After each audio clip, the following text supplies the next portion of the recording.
물이 있더라. 이에 먹고 마시고 다시 누웠더니 여호와의 천사가 또 다시 와서 어루만지며 이르되 일어나 먹으라.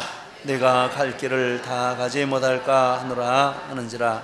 이에 일어나서 먹고 마시고 그 음식물의 힘을 의지하여 40주 40야를 가서 하나님의 산 호렙에 이르니라. 아멘.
할렐루야, 감사합니다. 우리 많은 목소리 찬양, 항상 찬양으로 우리 하나님 앞에 영광 올리고 또 우리들도 늘 함께 기쁨을 체험하도록 이렇게 찬양으로 수고하신 우리 제들을 축복합니다.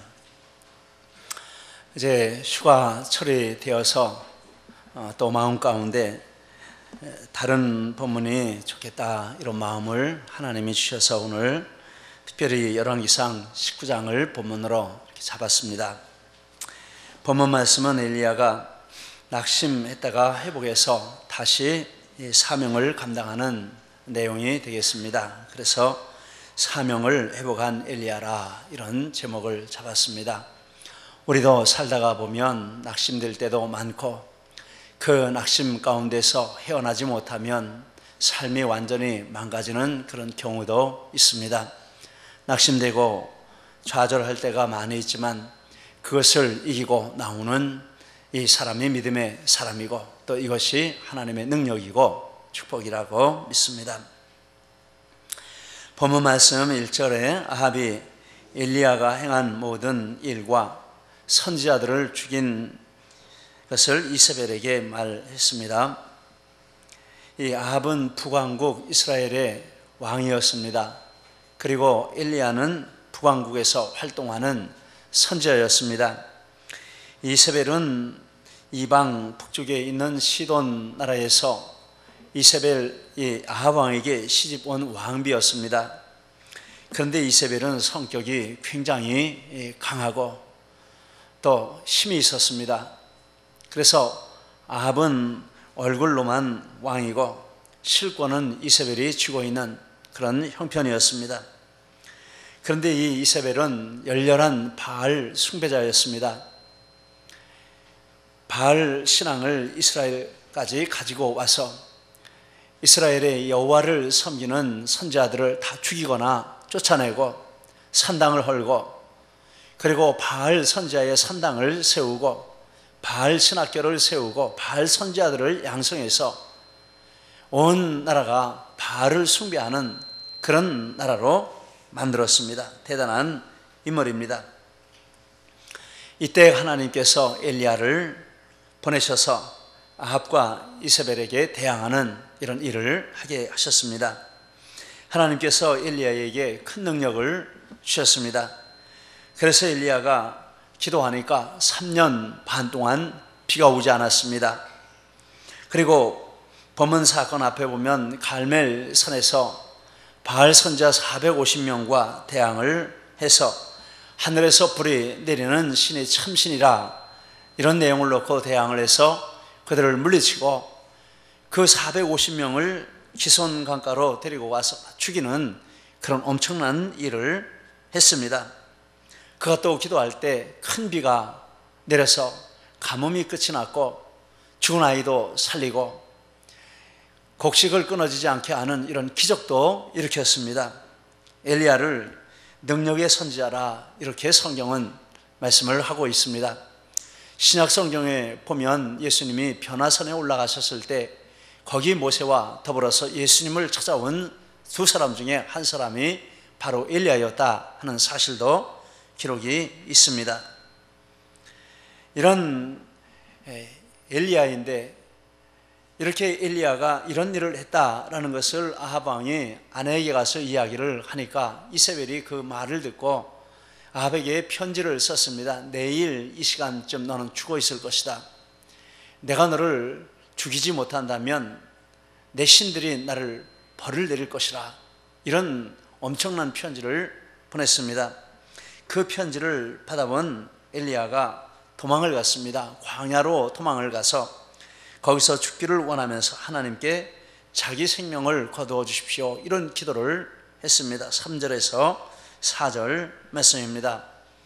마치 길에 갑자기 땅이 꺼져서 차들이 추락을 하고 사람이 다치고 큰 사고가 나는 것과 같이 예상치도 못하게 엘리야가 이렇게 무너져 내리고 함몰되는 이런 것을 보게 됩니다. 지금까지 엘리야는 이것보다도 못하지 않은 그런 많은 일들을 만나고 위협도 받고 그렇게 지내왔는데 눈도 깜빡하지 않았는데 이 사건에 이렇게 엘리야가 무너졌습니다. 그 이유가 무엇일까 궁금합니다. 본문을 읽어가면서 몇 가지로 그 이유를 찾아볼 수 있습니다. 먼저 엘리야에게 사람들의 격려와 배려가 필요했다 하는 사실을 볼 수 있습니다. 그런데 그것이 결핍한 것입니다. 엘리야는 가족이 없습니다. 혼자 사역을 합니다. 부모가 누구인지 가족이 누구인지 나와 있지 않습니다. 웬만한 선자들은 다 누구의 아들이고 어느 집안이고 이런 것이 나오는데 엘리야는 그냥 그 출신지만 나옵니다. 그리고 엘리야라는 이름이 나옵니다. 가족이 없고 혼자 사역을 했습니다. 그리고 엘리야도 굉장히 강한 사람이었습니다. 그래서 누구도 그를 가까이 하기가 어려운 그런 성격이었습니다. 그런데 성경을 보면 엘리야도 우리와 성정이 똑같은 사람이라 이렇게 말씀을 하고 있습니다. 야고보서 5장 17절 말씀에 보면 엘리야는 우리와 성정이 같은 사람이로다. 리빙 바이블에 보니까 엘리야는 완전하게 우리와 똑같은 사람이라 이렇게 말씀을 했습니다. 그도 사람의 정이 그립고 말 한마디에 상처를 받기도 하고 말 한마디에 용기를 얻기도 하고 그러는 면이 있는 우리와 똑같은 사람이었다 하는 것입니다. 그래서 그에게도 사람들의 격려와 위로가 필요했습니다. 전도서 4장 11절 12절에 보면 두 사람이 함께 누우면 따뜻하거니와 한 사람이면 어찌 따뜻하랴. 한 사람이면 패하겠거니와 두 사람이면 맞설 수 있나니 세 겹줄은 쉽게 끊어지지 아니하느니라. 이렇게 말씀을 했습니다.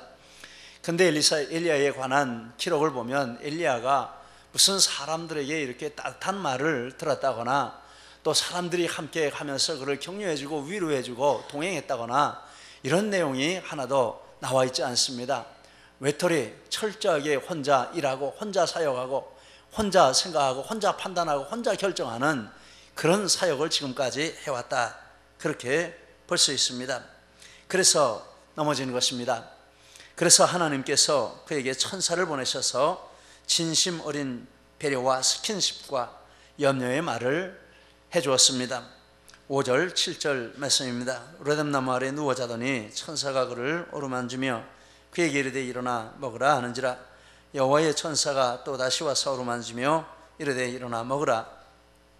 내가 갈 길을 다 가지 못할까 하노라. 이렇게 말을 했습니다. 와서 어루만져주기도 하고, 엘리야를 어루만져준 사람이 누가 있겠습니까? 아무도 없었을 것입니다.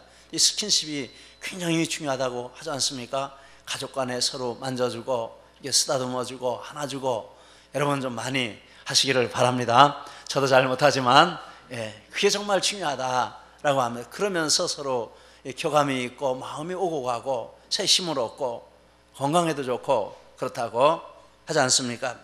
그리고 엘리야의 사역에 대해서 판단하는 사람, 비판하는 사람은 많이 있었겠지만 염려하는 사람은 정말 없었습니다. 그런데 천사가 와서 염려해 주었습니다. 야, 이렇게 누워있으면 어떻게 하느냐?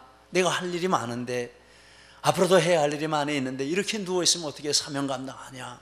빨리 먹고 일어나서 힘내야지. 그래야 네 갈 길을 가지. 이런 말을 해주었습니다. 이런 천사의 배려와 위로를 받고 엘리야가 다시 힘을 얻었다는 것을 본문을 통해서 우리가 알 수 있습니다.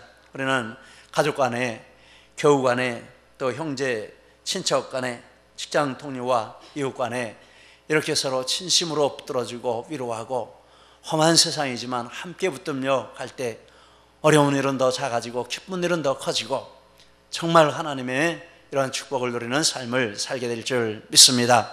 여러분, 하나님께서 우리에게 가족을 주신 중요한 이유가 그것이 아니겠습니까? 또 교회 공동체를 주셔서 함께 서로 붙들고 믿음 생활하게 하신 이유도 거기에 있는 줄 믿습니다. 이런 서로 진심으로 위로하고 사랑하는 이런 은혜가 우리 모두에게 충만하시기를 바랍니다. 그리고 엘리야는 체력이 고갈되었습니다. 엘리야는 누워 잤고 천사가 주는 떡과 물을 먹고 마셨습니다. 그리고 또 누워 자다가 또 떡을 먹고 물을 마시고 또 자고 이렇게 했습니다. 6절에서 8절에 나오고 있습니다. 이것은 엘리야가 체력이 고갈된 증거라 이렇게 볼 수 있습니다.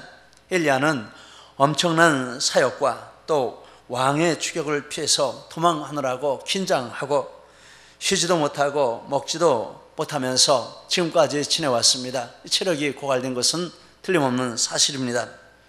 18장에 보니까 바알 선지자 450명과 대결했습니다. 아침 일찍부터 그들과 대결을 하고 오후까지 이렇게 대결을 하고, 그리고 그 대결에 승리하고 450명을 강가로 데려와서 다 쳐서 죽였습니다. 한 사람 죽이는 것도 어려운데 450명을 다 죽이니 정말 엄청난 일이지 않습니까? 얼마나 힘들고 어려운 일입니까? 그뿐이 아닙니다. 왕에게 말하기를 큰 비 소리가 있다 이렇게 장담을 했습니다. 18장 41절 말씀입니다. 그렇게 말하고 나서 하나님 앞에 비를 내려달라고 기도했습니다. 그런데 아무리 기도해도 비가 내리지 않는 것입니다. 땅에 무릎을 꿇고 그냥 간절하게 소리를 지르면서 기도를 하는데 비가 안 오는 것입니다. 얼마나 애가 타겠습니까? 자기 사환에게 야, 내가 기도할 동안에 너는 가서 산에 가서 망을 봐라. 저 지중해 바다 가운데 구름이 떠올라야 비가 올 텐데 비가 오는지 안 오는지 갔다 와라. 종이 와가지고 아무 소식이 없습니다. 두 번째 갔다 와서 또 아무 소식이 없습니다. 세 번, 네 번, 다섯 번. 그러니 얼마나 엘리야가 간절하게 기도했겠습니까? 이거 비가 안 오면 끝나는 것입니다. 모든 것이 다 좌절되고 마는 것입니다. 그런데 일곱 번째 기도할 때 비가 왔습니다. 하늘에 구름이 떠오르고 그래서 이젠 됐다. 하나님이 비를 내려주실 것이다 하고 안심했습니다. 몇 시간을 기도했을 것입니다. 이렇게 기도를 하면서 심장이 다 탔을 것입니다. 그런데 18장 45절 46절에 보면 이 갈멜산에서 이스라엘 입구까지 엘리야가 마차 앞에서 달려갔다 이런 말씀이 있습니다. 마차는 말이 끄는 것이죠. 말이 얼마나 빠르게 달립니까? 그 마차가 말을 끄는데 그 말 앞에서 엘리야가 이렇게 달려갔습니다. 그런데 그 거리가 찾아보니까 갈멜산에서 이스라엘까지 20km, 어떤 연구에 의하면 꼬불꼬불하고 오르내리고 이렇게 하니까 40km가 될 것이라 그렇게 했습니다. 백리가 아니겠습니까? 그리고 비가 막 쏟아지는 길이니까 길이 엉망진창일 것입니다. 들어가고 나가고 질고 그러겠죠. 그런 길을 백리를 달려갔으니까 하나님이 은혜 주셨으니까 살았지, 그렇지 않으면 중간에 넘어져서 일어나지 못했을 것입니다. 이런 일들 때문에 피곤하고 힘들었을 것입니다. 그런 끝에 편지를 받으니까 너 죽이겠다, 잘 되나 보자, 이런 편지를 받으니까 완전히 이렇게 무너지고 만 것입니다. 그런데 천사가 차려준 식탁에 덕분에 새 힘을 얻고 하나님의 산 호렙에 이르게 되었다라고 말씀하고 있습니다. 9절 말씀, 이에 일어나 먹고 마시고 그 음식물의 힘을 의지하여 40주 40야를 가서 하나님의 산 호렙에 이르니라. 분명하게 말씀합니다. 음식물의 힘을 의지하여 잠을 큰 자고 그리고 먹을 것을 충분히 먹고 그 음식물의 힘에 의지하여, 성경은 영적인 책인데 엘리야가 호렙산까지 쉬지 않고 가게 된 그 원인에 대해서 하나님이 은혜 주셔서 갔다 이렇게 말씀하지 않고 천사가 배달해준 그 음식을 먹고 힘을 얻어서 그 음식물의 힘을 의지하여 갔다 이렇게 말씀을 하고 있습니다. 엘리야는 체력의 고갈로 사역을 중도에 포기할 뻔 했지만은 하나님의 배려로 회복해서 다시 사명의 길을 달려갈 수 있었습니다. 하나님의 백성은 건강과 체력을 잘 관리해야 할 줄 압니다. 우리의 중요한 사명인 줄 믿습니다. 저도 체력을 관리하기 위해서 아침에 일주일에 한 3번 정도 조기 축구를 나가고 있습니다. 나갈 때는 정말 싫습니다. 자는 게 낫지, 이렇게 더운데 나가서 또 뛰려니 힘들다 그런 생각하지만 그래도 억지로라도 일어나서 가서 1시간 뜁니다. 그러고 나면 힘이 나고 하루를 살 때 피곤하지도 않고 또 정신도 맑고 그렇습니다. 여러분, 저를 한번 따라서 말씀해 주시기 바랍니다. 체력은 영역이다. 할렐루야. 네, 무조건 기도만 해서 되는 것 아닙니다. 기도도 힘이 있어야 기도할 수 있고 또 다른 활동도 힘이 있어야 할 수 있지 않습니까? 공부도 힘이 있어야 공부할 수 있습니다. 체력은 지력이다. 체력은 재력이다. 힘이 있어야 활동도 하고 돈도 벌고 직장생활도 하는 거 아니겠습니까? 여러분, 건강하시기를 축복합니다. 건강해야 신앙생활도 잘할 수 있고 다른 모든 일도 잘 감당할 수 있습니다. 그리고 엘리야는 쫓겨다니는 사람이었다는 것을 알 수 있습니다. 하나님께서 엘리야에게 호렙산에서 네가 어찌하여 여기 있느냐 이렇게 물으실 때 엘리야가 대답했습니다. 10절 말씀입니다. 내가 만군의 하나님 여호와께 열심히 유별하오니 이는 이스라엘 자손이 주의 언약을 버리고 주의 제단을 헐며 칼로 주의 선지자들을 죽였음이오며 오직 나만 남았거늘 그들이 내 생명을 찾아 빼앗으려 하나이다. 이런 말을 했습니다. 이 말을 보면서 엘리야의 그 말을 이렇게 생각을 해보았습니다. 엘리야는 자기와 이스라엘 백성을 비교하고 자기는 잘했는데 이스라엘 백성은 못했다 이런 마음으로 말을 했습니다. 그리고 4절에서 보면 자기는 조상들보다 낫지 못하니 자기 생명을 거두시라 이렇게 말을 했습니다. 조상들보다 낫냐 못 낫냐 이런 관점으로 비교를 하면서 말을 했습니다. 엘리야 속에는 자기가 남보다 낫다 또는 못하다는 비교 의식의 영이 들어있었다, 이런 판단을 할 수 있습니다. 엘리야는 비교 의식의 영에 쫓겨서 남보다 자기가 낫다는 교만, 또 남보다 나음을 증명해 보이려는 잘못된 목적으로 멀부를 안 가리고 사역을 했다, 이런 판단을 하게 됩니다. 그런데 이세벨이 죽이겠다고 하니까 아무리 이렇게 해도 안 된다, 나도 별거 아니다, 이런 생각이 한꺼번에 들어와서 그냥 그 자리에서 주저앉고 무너지고 만 것이라, 그렇게 볼 수 있습니다. 14절에서는 10절의 말씀을 정확하게 반복하고 있습니다. 똑같이 비교하는 말을 하고 있습니다. 그래서 엘리야가 겉사람은 회복이 되었지만 속사람은 달라진 것이 없다, 그것을 볼 수 있습니다. 하나님은 그런 엘리야에게, 하나님께서 이스라엘에게 7,000명을 남겨두셨다, 이런 말씀을 해주셨습니다. 18절 말씀에 내가 이스라엘 가운데 7,000명을 남기리니 다 바알에게 무릎을 꿇지 아니하고 다 바알에게 입맞추지 아니한 자니라, 이렇게 말씀을 하셨습니다. 이 말씀은 너 말고도 7,000명이나 넘었지 않은 사람들이 있으니 너무 과대망상 그런 생각하지 말고 그런 마음을 버려라, 이런 뜻으로 말씀을 해주시는 것입니다. 고든 맥도날드 목사님은 내면 세계의 질서와 영적 성장이라는 책에서 이런 사람들을 쫓겨다니는 사람이라 이렇게 이름을 붙이고 그 특징을 몇 가지로 요약을 했습니다. 먼저 이런 사람들은 성취했을 때만 만족감을 느끼고 성취를 표시하는 상징에 집착합니다.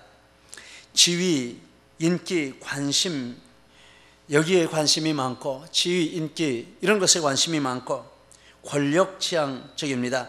그리고 자기가 탁월한 것을 나타내는 그런 표시를 하기를 좋아합니다.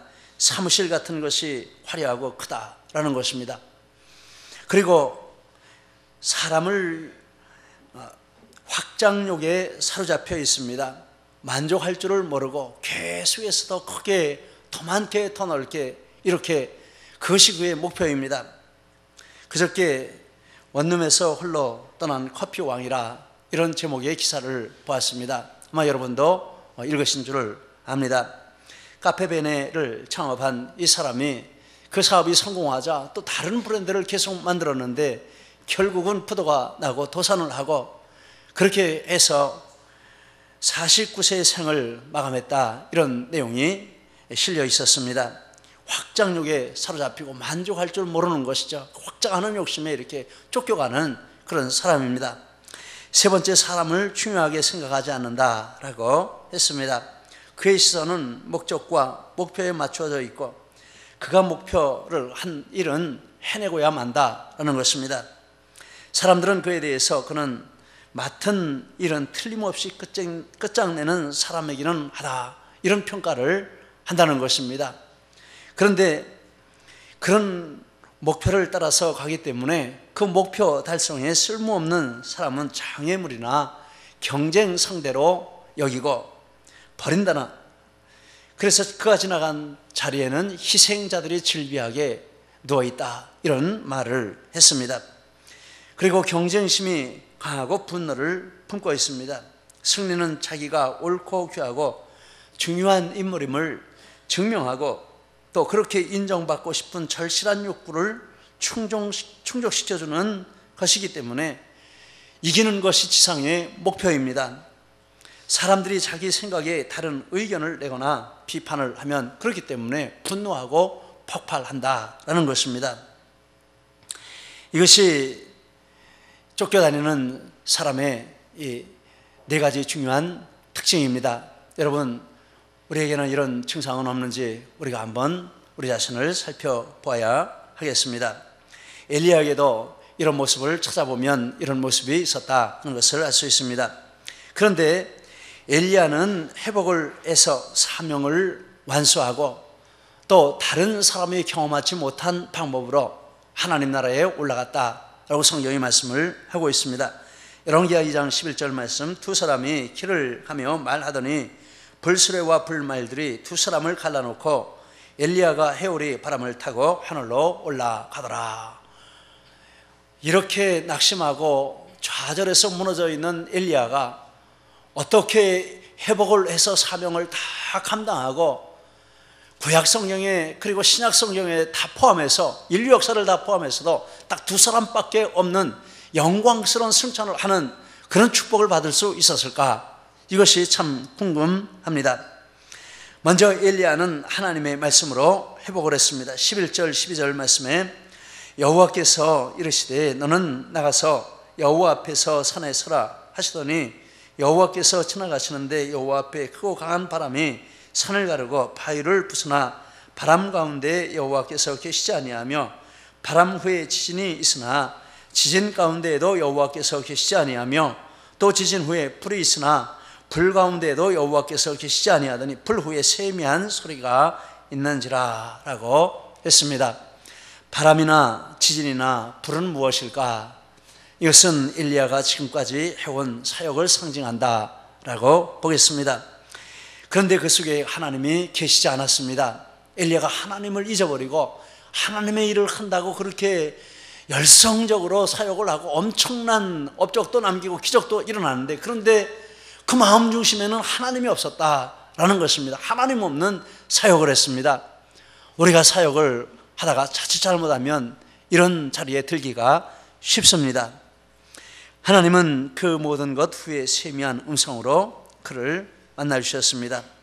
세미한 음성으로 찾아오신 것은 무엇보다도 하나님 말씀을 그리고 하나님 자신을 그의 가장 앞자리에 두라 하는 뜻인 줄 믿습니다. 어느 목사님이, 맥도날드 목사님이 내면 세계가 무질서한 사람을 위한 조언이라 그래서 이렇게 말을 했습니다. 내면 세계가 질서 정연한 상태에 있다면 나를 재촉하는 것에 직면하여서도 그리스도의 부르심에 조용히 귀 기울이기 때문일 것이다 라고 했습니다. 이 내면 세계가 이런 상황 가운데서도 질서가 잡혀있고 무너지지 않고 흔들리지 않는다면 하나님 앞에 그 마음이 하나님 음성에 귀를 기울이는 그런 상태에 있기 때문이다, 이렇게 말씀을 한 것입니다. 우리는 바람 같은 상황, 지진 같은 상황, 불 같은 상황 가운데에서도 하나님 말씀에 귀를 기울이는 훈련을 해야 할 줄 믿습니다. 이 목사님이 또 말씀하기를 자기 사역을 가만히 돌아보면서 반성을 했다는 것입니다. 중요한 시간을 할애하는 일들에 대해서 공통점을 발견을 했습니다. 그것은 혹 무시된다 하더라도 즉시 고함을 지르지 않는다 하는 특징을 가지고 있다는 것입니다. 성경이 있는 것을 하루 이틀 멈춘다고 해도 그것이 금방 소리를 지르고 죽일 것처럼 달려들지 않는다라는 것입니다. 기도하는 일을 좀 쉰다고 해도 그것 때문에 큰 문제가 생기는 일이 없다는 것입니다. 오랫동안 그냥 가도 괜찮다는 것입니다. 그런데 어느 정도 시간이 지나고 정말 지나고 나면 그때 깨달으면 다시 회복할 수 없을 정도로 이렇게 무너지고 말 정도의 큰 문제가 생긴다, 이런 말씀을 했습니다. 피터 스카로치 목사님이 정서적으로 건강한 교회라 그래서 이런 말씀을 했습니다. 거짓된 자아가 있는데, 세 가지 거짓된 자아가 있는데 그 특징, 첫째, 내가 하는 것이 곧 나다, 이 성과를 자기 자신으로 생각하는 것. 둘째, 내가 가진 것이 곧 나다, 소유를 자기 자신으로 생각하는 것. 셋째, 사람들이 생각하는 것이 곧 나다, 인기를 자기 자신으로 생각하는 것. 잘 안 들리십니까? 잘 안 들리셔요? 마이크가 문제가 있습니까? 잘 들려요? 밖에? 밖에, 예.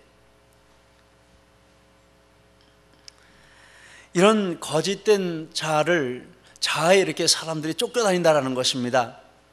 그런데 그 거짓된 자아를 몰아내고 참된 자아를 회복하기 위해서 이 목사님이 법칙으로 삼은 것이 있는데, 처음에는 일주일 중 몇 시간을 다른 모든 일들을 중지하고 하나님 앞에 나가서 말씀을 읽고 기도하는 이런 시간을 삼았는데, 나중에는 일주일에 하루를 떼어놔서 주중에 하루를 떼어놓고 온전히 다른 어떤 일을 하지 않고, 장례가 나도 가지 않고, 어떤 급한 일이 있어도 가지 않고, 교회 무슨 일이 있어도 가지 않고, 연락이 되지 않는 데 가서 하루 종일 하나님을 묵상하고 기도하면서 그렇게 하나님과 교제하는 그런 시간을 가진다.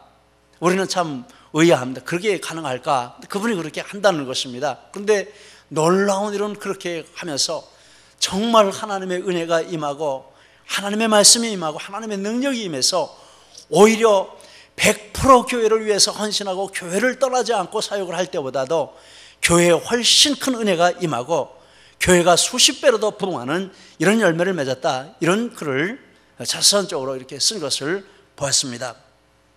디모데전서 4장 13절에서 16절 말씀, 내가 이를 때까지 읽는 것과 권하는 것과 가르치는 것에 전념하라. 이 모든 일에 전심전력하여 너의 성숙함을 모든 사람에게 나타나게 하라. 내가 네 자신의 가르침을 살펴 이 일을 계속하라. 이것을 행함으로 내 자신과 내게 듣는 자를 구원하리라. 이런 말씀을 해주셨습니다. 맥도날드 목사님은 쫓겨다니는 사람이 회복되는 방법을 부름받은 사람이 되는 것이라 이렇게 말씀을 하고, 그 부름받은 사람의 특징을 몇 가지로 말씀을 했습니다. 먼저 자신이 청지기임을 아는 것이라 라고 했습니다. 세례 요한의 특징을 찾아가면서 말씀을 했습니다. 요한이 군중을 사로잡는 시대는 지났다. 이런 소문을 듣고 그가 무척 동요할 것이라고 사람들이 생각을 했습니다. 하지만 요한은 전혀 동요하지 않았습니다. 오히려 무척 즐거워하는 것 같았다라는 것입니다. 그는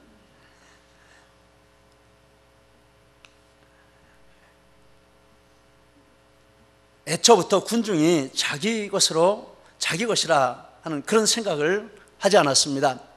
군중이 자기 것이 아니고 하나님의 것이고, 그래서 하나님의 뜻이면 그들이 예수님에게 가는 그것에 얼마든지 양보할 준비가 되어 있었다라는 것입니다. 디즈니엘 추기경이 이런 말을 했습니다. 쫓겨다니는 사람은 그것을 잃으면 심각한 위기에 빠진다. 그러나 부름받은 사람은 그렇게 되어도 크게 달라지는 것이 없다라고 말했습니다. 두 번째, 부름받은 사람은 자신이 누구인지를 정확히 알고 있습니다. 자기를 찾아온 방문객들에게 요한은 나는 그리스도가 아니라 라고 말했습니다. 요한은 자기 정체성에 대해서 어떠한 환상도 가지고 있지 않았습니다. 낮은 것을 말할 때는 강력하게 거부할 수 있지만 더 좋은 것을 말하고 큰 것을 말할 때는 그것을 거부하기가 어렵습니다. 와서 당신이 그리스도 같습니다 이렇게 말할 때 그 거부하기 어렵습니다. 그런데 요한은 단호하게 거부했습니다. 그게 무슨 말이요? 나는 아닙니다. 왜냐하면 요한은 자기 정체성에 대해서 분명한 생각을, 확신을 가지고 있었기 때문입니다. 그 자신 안에 이미 내면 세계 안에 자기 정체성이 확고하게 구축이 되어 있어서 다른 어떤 존재가 되는 것에 대해서 아무 관심이 없었다라는 것입니다. 그리고 부름받은 사람은 흔들리지 않는 목적의식을 가지고 있습니다. 나사렛에서 온 사람의 인기가 날로 높아가는 것에 대해서 어떻게 생각하느냐, 사람들이 물을 때 이 요한은 신랑의 들러리로 비유를 해서 말을 했습니다. 신랑의 음성을 들러리가 들을 때 기뻐하고 그 신부가 신랑에게 안기는 것을 보고 즐거워한다. 그리고 내게는 그런 기쁨이 충만하다. 내가 온 목적은 신랑 대신 예수에게 사람들이 안기는 그것을 위해서 내가 왔다 라고 이렇게 말을 했습니다. 그리고 그 자리에서 조금도 떠나지 않고 그 목적을 위해서 살다가 그 목적을 위해서 요한이 죽었다라는 것입니다. 여러분, 우리는 어떻습니까? 우리는 우리가 세우는 이런 목적을 가지고, 그리고 내가 정해놓은 내 자상을 가지고 그것을 이루려고 얼마나 애를 쓰는 그런 사람들이 많이 있습니까? 그러나 우리는 하나님이 부르신 사람인 줄 믿습니다.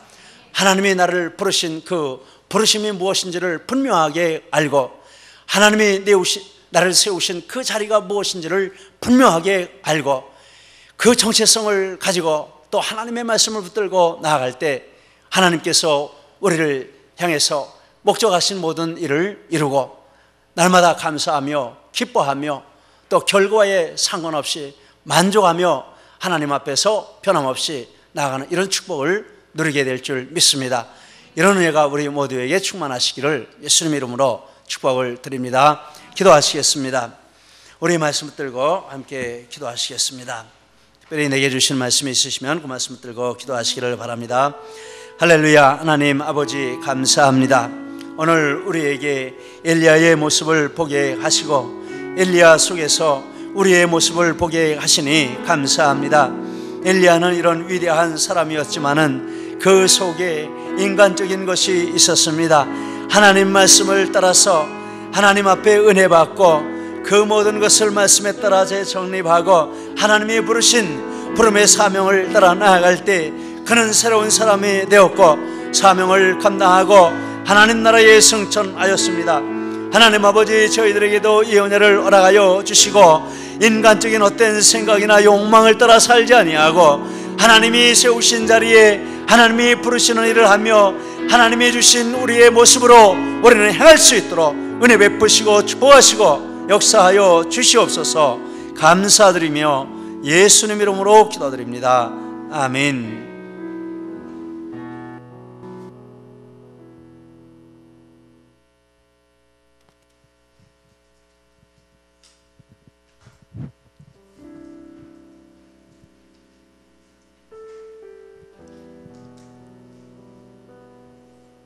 잃어버린 것들에 애달파하지 않으며 살아있는 것들에 연연하지 않으며 살아가는 일에 탐욕하지 않으며 나의 나됨 버리고 오직 주님 내 안에 살아있는 오늘이 되게 하옵소서.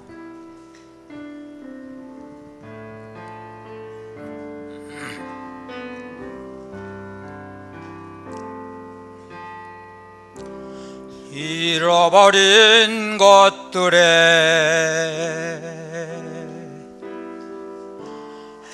애달파하지 않으며 살아있는 것들에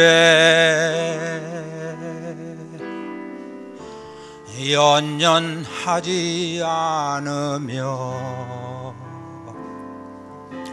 살아가는 일에 탐욕하지 않으며 나의 나됨 버리고 오직 주님 내 안에 살아있는 오늘이 되게 하옵소서.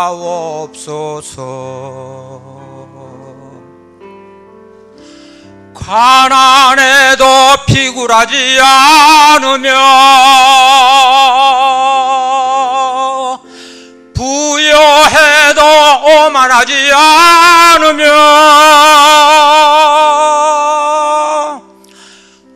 나의 나됨 버리고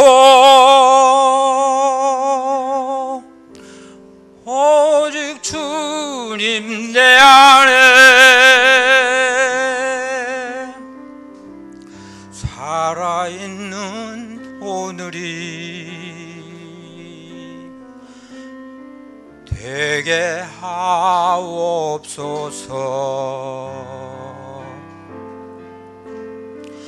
가난해도 비굴하지 않으며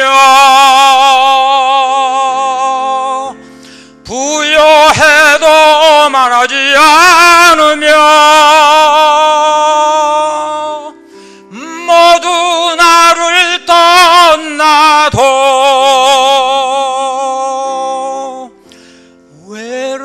외로워하지 않으며 억울한 일 당해도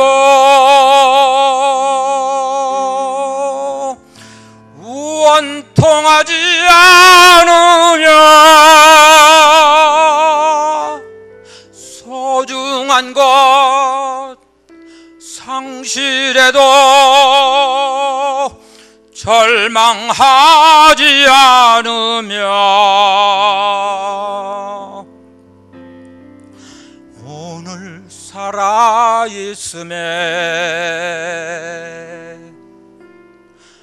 감사하게 하소서. 가난해도 비굴하지 않으며 부여해도 오만하지 않으며 억울한 일 당해도 원통하지 않으며 소중한 것 상실해도 절망하지 않으며 오늘 살아있음에 감사하게 하소서. 오늘 살아있음에